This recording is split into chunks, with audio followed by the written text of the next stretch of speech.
El origen de lo que está pasando en el mundo es la crisis del 2007.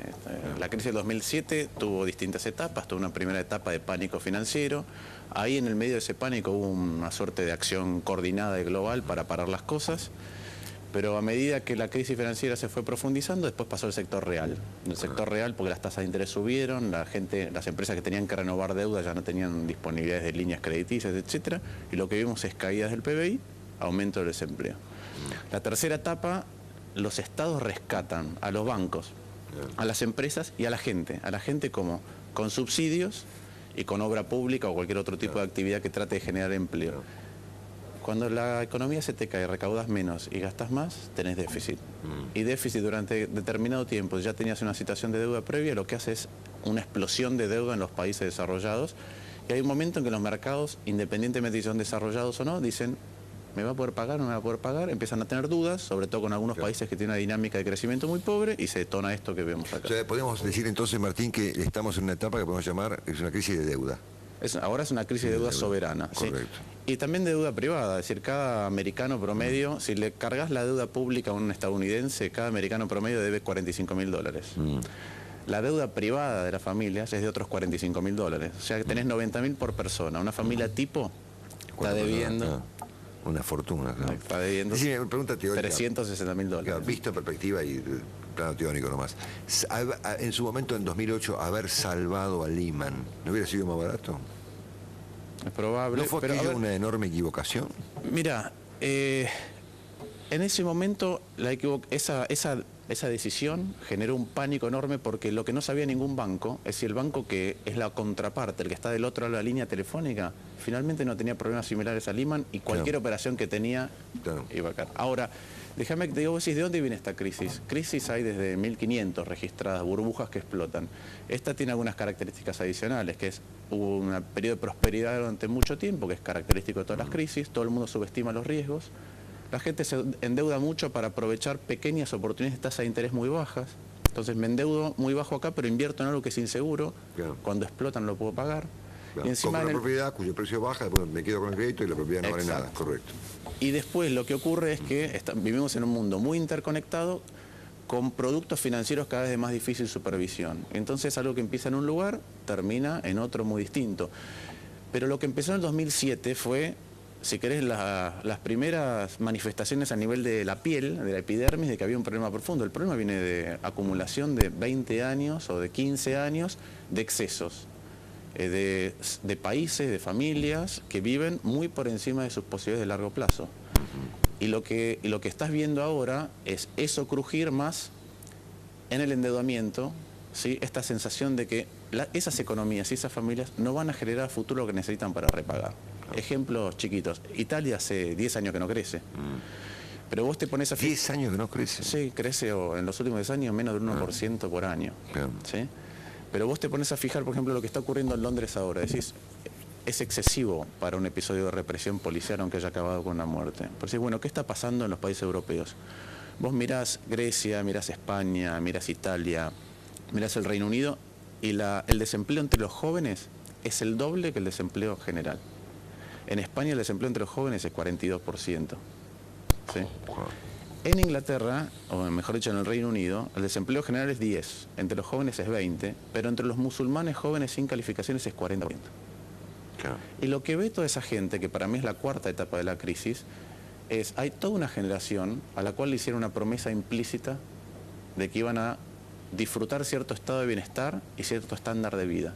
Y hoy están viendo que esa promesa no va a ser cumplida y lo que están haciendo es protestar. Y van a seguir protestando porque esos países no tienen manera de salir. Una pregunta menos económica. ¿Crees que además de todo esto, arriba de todo esto, hay una crisis de carácter político? Sin duda, sin duda. Digamos, sacando a Angela Merkel, que más o menos el resto... Sin duda, sí. Mira, nada que ver con hace 10, 15 años. No, a mí me toca viajar seguido a Europa, y cuando empecé a ver los episodios de la crisis me tocó reunirme con gente de los distintos gobiernos y me tocó reunirme con gente del sector privado. Creo desde hace mucho que no tienen nuestro ejercicio para detectar cuando algo va camino a un problema. No lo tienen, sinceramente. Y los vi siempre corriendo detrás de los inconvenientes que se iban generando, con una suerte de ignorancia o de o de desatención por lo que estaba ocurriendo. Pero mi preocupación principal fue siempre la misma y lo escribí hace unas semanas en La Nación, que vos veías el mundo de hace 20 años y tenías a Helmut Kohl, a Mitterrand, a Felipe González, a Thatcher, a que acá ideológicamente por cuestiones del conflicto... Dirigentes hoy, políticos de otra magnitud, digamos, ¿no? Claro, exactamente. Mirás el mundo hoy, tenés... Propio Clinton, digamos, si querés ponerlo así. Sarkozy, ¿no? Berlusconi, claro. Zapatero. Mi artículo decía, al lado de ellos Merkel parece Churchill. Claro. Al lado de ellos Merkel parece Churchill. Y después terminaba lamentablemente diciendo que al lado de los nuestros parece Churchill, Roosevelt. ¿No? Pero bueno. Bueno, decime una cosa. ¿Acá cómo se encuentra este momento mundial?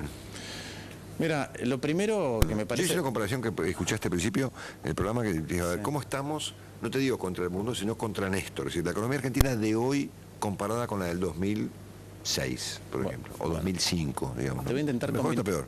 Te voy a intentar combinar las dos cosas. Primero, me parece que estar desatendiendo lo que pasa en el mundo es riesgoso. Y yo lo veo de dos maneras distintas, el riesgo. La primera es, me parece un poco, los argentinos tendemos a tener esta tendencia a solazarnos o regodearnos con la caída de alguien grande. ¿Sí? Nos gusta que alguien más muerda el polvo.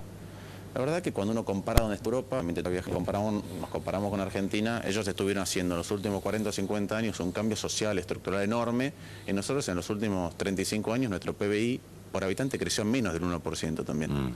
Entonces no nos riamos de algo que está pasando en otro lugar, porque la verdad que han logrado, desde el punto de vista social y económico, cosas que nosotros distamos mucho de tener. En segundo lugar, la Unión Europea y Estados Unidos son el 40% de la producción global y el 50% del consumo total. Entonces decir que estamos lejos, que no tenemos problemas, que no nos va a tocar, me parece irresponsable cuanto menos. Y ahí, si querés, te lo encadeno con tu pregunta original. Cuando comenzó la crisis en 2007, yo le fui a contar a Kirchner que había comenzado algo.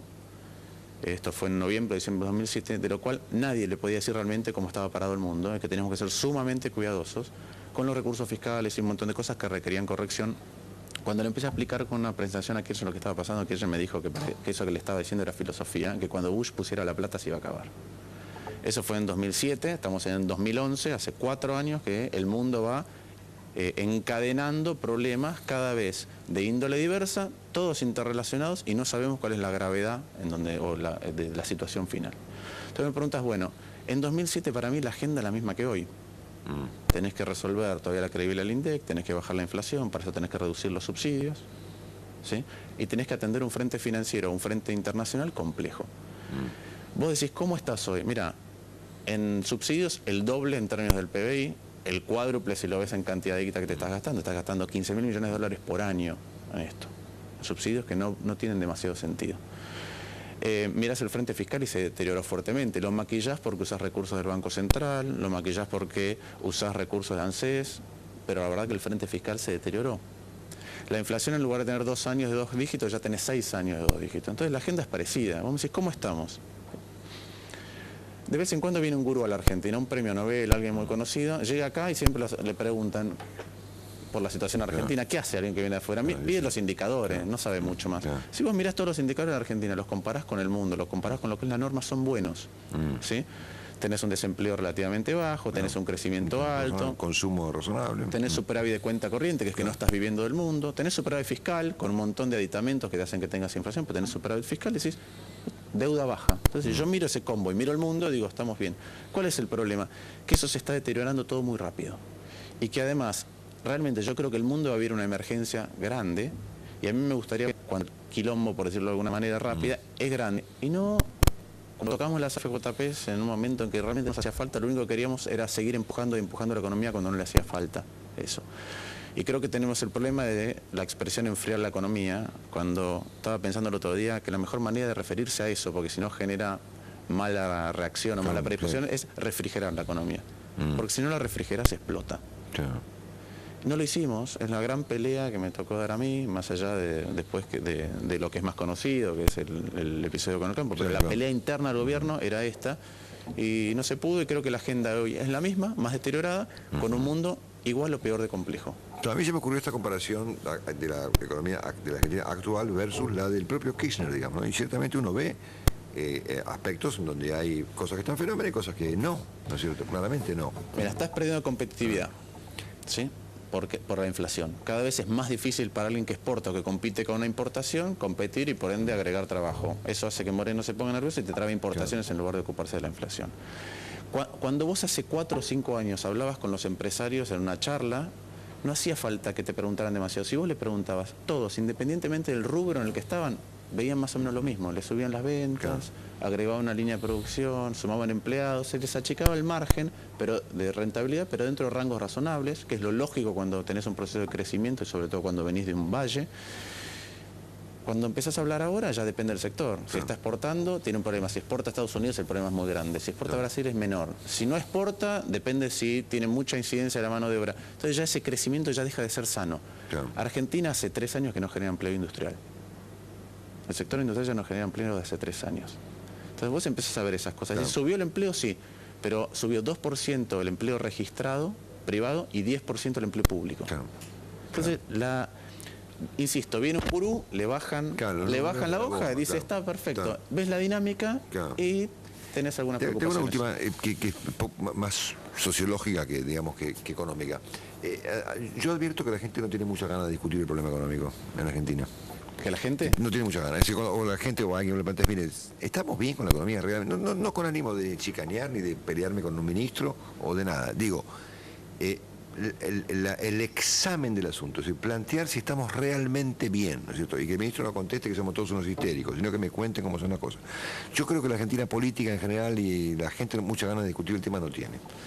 Bueno, mira. ¿Algún día tendremos un problema o no? ¿Qué sé yo? Pero ánimo de debatir el asunto no sé si yo pienso lo siguiente. Primero, creo que el problema argentino es que estos años de bonanza de afuera y bonanza interna y algunas cosas que se hicieron bien los hemos desperdiciado, porque si vos decís estructuralmente, ¿qué cambió de la Argentina? Que nos haga que no vayamos a caer en otra crisis, que el empleo siga siendo de calidad, que genere ese empleo registrado, que se curen las heridas sociales, que la gente tenga vivienda, que haya acceso al crédito. Tuvimos crecimiento, por un montón de factores, tuvimos crecimiento, no mucho más, si me preguntas. Lo que pasa es que no sirve compararnos con el 2001, es como que los americanos se comparen con la gran recesión siempre, no sirve. Entonces me decís, eso lo perdimos. La gente, el común denominador, ¿tiene que estar dispuesta a discutir de economía? Para mí no. Es una responsabilidad de los dirigentes políticos de un gobierno, de los dirigentes empresariales, de los dirigentes criminales. La gente quiere vivir tranquila, no tiene que discutir de economía, no tiene que discutir de un montón de cosas. Quiere que su economía funcione bien, quiere no tener angustia, quiere no tener miedo a perder el empleo, quiere que no lo afecte la inflación, quiere que cuando va al supermercado y llegue a pagar no tenga que dejar 2 o 3 productos porque la cuenta es más de lo que preveía. Obligar a la gente a discutir de economía me parece demasiado. Si el consumo es bueno o es malo. Digo, yo creo que... El consumo es siempre bueno, obviamente. Pero yo creo que tenemos un consumo insostenible por malos motivos. No me hace falta a mí cambiar el auto cada 5 años, lo termino cambiando, porque si dejo la plata en el banco, dentro de 5 años me compro la mitad del auto. Entonces lo cambio cada 3. Tenía un plasma y me compré un LCD, y como el LCD te hace una oferta, compras un LED y después te compras un LED 3D. Me parece ridículo, me parece una dinámica un poco patológica para una sociedad que en realidad para poder seguir consumiendo tendría que tener canales para invertir, incentivos para invertir, y para tener incentivos para invertir también tenés que tener incentivos a ahorrar. Entonces, estas cosas tiene que discutir la gente, no, la gente tiene que ver si le va bien o mal y va a votar así. Y después veremos si las cosas que no se hicieron a tiempo generan un problema después, si lo podemos resolver. Yo creo que todo se puede resolver, que comparado con situaciones que hemos vivido en el pasado, Argentina no tiene un perfil crítico y más viendo el mundo, pero nos vamos a sacudir porque se va a sacudir más de la mitad del mundo y nosotros estamos ahí adentro.